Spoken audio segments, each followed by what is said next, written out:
Farewell, La Sirena. We hardly knew you. I'm Sean Ferrick for Trek Culture, and I'm here to talk to you about why Star Trek Picard is ending.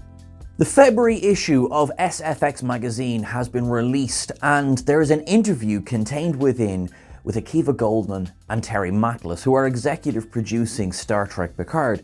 Now, as we know, the second season of Star Trek Picard is set to drop on March 3rd, 2022. We've actually released two back-to-back breakdown videos about this topic already. However, this interview has given us a little bit more to dwell on when it comes to the future of Star Trek Picard. The producers discussed how Star Trek Picard looms in the canon of Star Trek overall, and how not only the first season, but the second and third deal with solving some of the ghosts of Next Generation's past. Now, we've obviously already seen Jonathan Frakes and Marina Sirtis, Brent Spiner all return in season 1 of Star Trek Picard. And we know, of course, that John Delancey and Whoopi Goldberg are both returning for season 2. Now, they both discussed the impact that Next Generation has on Picard. And of course, it is enormous, but it is also not a barometer as to what to expect, particularly from what's coming from Star Trek Picard.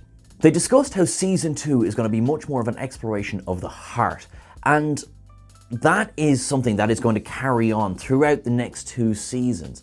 Now, one thing that is not being addressed, we know this already, is that the Golem body, that was very much, in their own words, about dealing with rebirth and renewal. That was what season 1 was about, rebirth and renewal, whereas season 2 is exploration of the heart. Now, season 3, while they didn't go into much detail, that's going to go a little bit bigger with... we'll get to that. What they really made a point of making sure that we knew from the article is that we are dealing with the last chapter of Picard's life.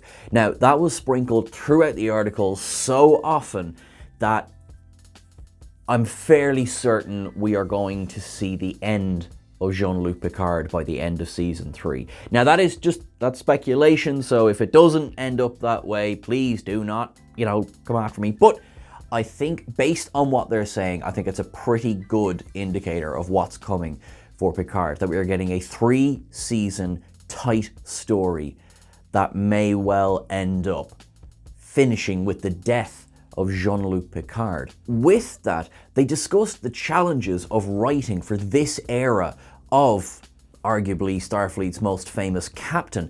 And that is because they're not writing for characters in their 20s, 30s, and 40s, which they both said was something that they were so used to doing on nearly every other iteration of Star Trek and everything else they've written. Because generally you're dealing with officers who are either in their prime, approaching their prime, or maybe just a little bit over their prime, but certainly not with a nonagenarian.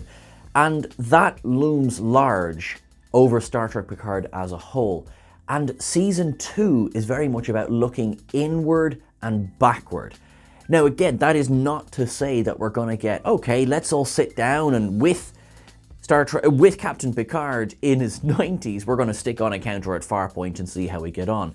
That is not what they are saying. Although John Delancey, in the same set of interviews, did talk about the ridiculousness that was Encounter at Farpoint and how Q went from being an afterthought to one of the most important characters, certainly in Captain Picard's life, let alone Star Trek as a whole. The first 2 episodes of season 2, they quoted as being a wild ride. It was originally pitched as a slower, more contemplative version of Star Trek than what we had seen at the time, sort of in a contemporary way, basically meaning Star Trek Discovery. I'm going to say it was Alex Kurtzman who said Discovery is like a speeding bullet, whereas Star Trek Picard is, supposed to be dealing with this slower pace. If I'm to be very fair, I think that slower pace is still much faster than much of the Next Generation, whereas season 2 seems to be at least carrying that on a little bit,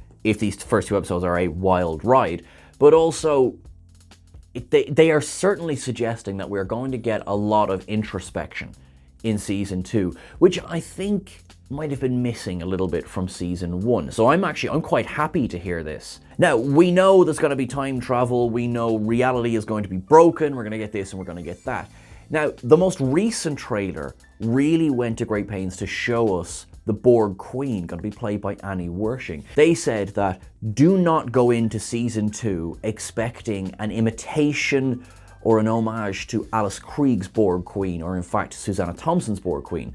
This is a completely different character who just happens to basically share the title. Well, we know there are different Borg Queens. I've just named 2 of them. This is very much, it was particularly, I believe it was Goldman who said he's a huge fan of the Borg and what they bring to Star Trek. If season 1 was the tease of the Borg, particularly with the XBs and of course 7 of 9, then season 2, well, it remains to be seen how much we're going to get the Borg in this, but with the Queen, we could effectively get a new collective overnight. But this Queen, they said, has a very different backstory to the one we've seen before. Now, we don't know, is she still the collective? Is she an individual who began as a Queen? The most recent trailer shows her looking pretty scary, if I'm honest. The second trailer showed us slingshotting around the sun. Now it suggested that her time warp technology or her time travel technology plays a part in this. So it could be something of a combination of the 2. Now, in keeping with this introspective and, in their words, healing theme of Star Trek Picard, they said that the theme that they really wanted to put across in season 2 is that one of the only things that can transcend time is love. In a way, what we've been hoping for from Star Trek Picard has basically been a victory lap for Sir Patrick Stewart and for Jean-Luc Picard, and to see all of the different faces. So on the one hand, yep, totally on board with that. Think of the scene between him and Data at the end of season 1. Now, I mean, the end of season 1 was far from perfect, but that scene was absolutely beautiful. And the scenes between himself, Deanna Troi, Commander Riker, Captain Riker, I beg your pardon. This is a lot of what I want to see. Now, if we get more of this in season 2, which again is suggested we are going to get it with at least Guinan, then I'm on board with this. I will understand if there's a bit of trepidation over, well, are they going to lean more on emotion than story? Are they going to lean more on sentiment than action? We need to have a little bit of a balance of all of it. Something that Next Gen, it certainly didn't nail it in its first couple of seasons, but it got there. And that then leads us to I think a legitimate concern is that a lot of the Star Trek shows, they had the room to grow. Now, with Picard ending after season 3, that ties it with the original series in terms of number of seasons on the air. Now, you could very fairly argue that the animated series is the original series' 4th season. You know, it very much is just an extension of the same. So this could end up being the shortest Star Trek of them all. Remains to be seen, of course, where Prodigy will fall into this, because we know Lower Decks has already been confirmed for season 4. We know that Strange New Worlds has been confirmed for season 2, so if that's a massive flop, that could end up being the shortest Star Trek, but we don't know. But obviously the concern is that will they have the room to hit their stride? Now, I think they're doing very, very well, but of course the more episodes we get, the more room to grow. Now, in an odd way, I've just said room to grow. The guys said that season 2 is going to be a more intimate story than season 1, whereas season 3 is going to contain some Star Trek universe game-changing moments. And I was very interested to hear that. Are they going to finish Picard's story while blowing Star Trek Picard out into the franchise as a whole, which I think would be an excellent idea. There's already, of course, been references in Star Trek Discovery to Star Trek Picard. So very, very, very much want to see what's going on here. Now, something that really intrigued me is that they specifically said season 3 is going to contain some nods to the Kirk era movies. Now, we here at Trek Culture Towers, we said that, well, hang on, we've seen that in the trailer. It's the slingshot around the sun. But that's season 2. They specifically called out season 3. Let the wild speculation begin. Now, although we've just said about the Kirk movies, Goldman did say, maybe not in so many words, but he basically confirmed that by the time season 3 wraps, we will have seen most, if not all, of the TNG faces. Now, to be fair, he didn't say it in so many words, but it's one of those kind of, you don't even need to read between the lines. Like, if you read like 1.5 of the line, it's there. It's there. So, excitement, because obviously you know from episode 1 of season 1, we've been like, checklist, okay, we've got Riker, we've got Troy, who had Data, okay, you had Data there. Chris, you were looking for Geordi, okay, cool, we don't have Geordi yet, grand, yeah. Adam, Worf, yeah, we'll get back to you on that one. So, we are here for it, and we are very, very kind of like, man, give us more cameos. Now, 2 returning names behind the scenes, John Eves and Doug Drexler, are joining with the production team to have a look at how the starships are coming across. We all blew our minds there last week when a Nova-class ship and a Steamrunner-class ship turned up in the trailer, so it's so excited. And it was said with a bit of tongue-in-cheek, but they're coming in to have a new look at nacelles. Just so excited that we get some of these returning, particularly visual artists, coming back on to bring that sort of sense of visual continuity across. Now, in terms of the big man himself, Sir Patrick Stewart was interviewed, and while there were not many revelations in his interview, he did give a bit of a retrospective on how his life has changed since getting the initial audition to hearing that Gene Roddenberry did not want his name mentioned in his office again, to then being given the part, to then being potentially best remembered for everything for Star Trek.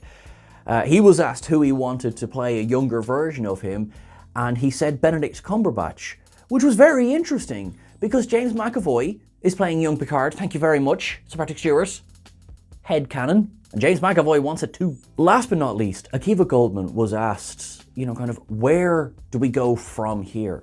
And after he said that we can do this kind of tight story when it comes to Picard, he loves the idea of Robert Kirkman and The Walking Dead and this anthology series. Now, we know an anthology series was originally proposed for what became Star Trek Discovery. Brian Fuller had originally had that idea. So it seems like this is being revisited. 2 people who he specifically called out, Akiva Goldsman did, was the idea of doing an anthology story, one that featured the return of George Takei, one that showed off what Jonathan Archer got up to after the events of Enterprise. Now, one thing that particularly Star Trek Discovery has been quite good at in season 4, now without too many spoilers, is that Enterprise is getting love that it deserves.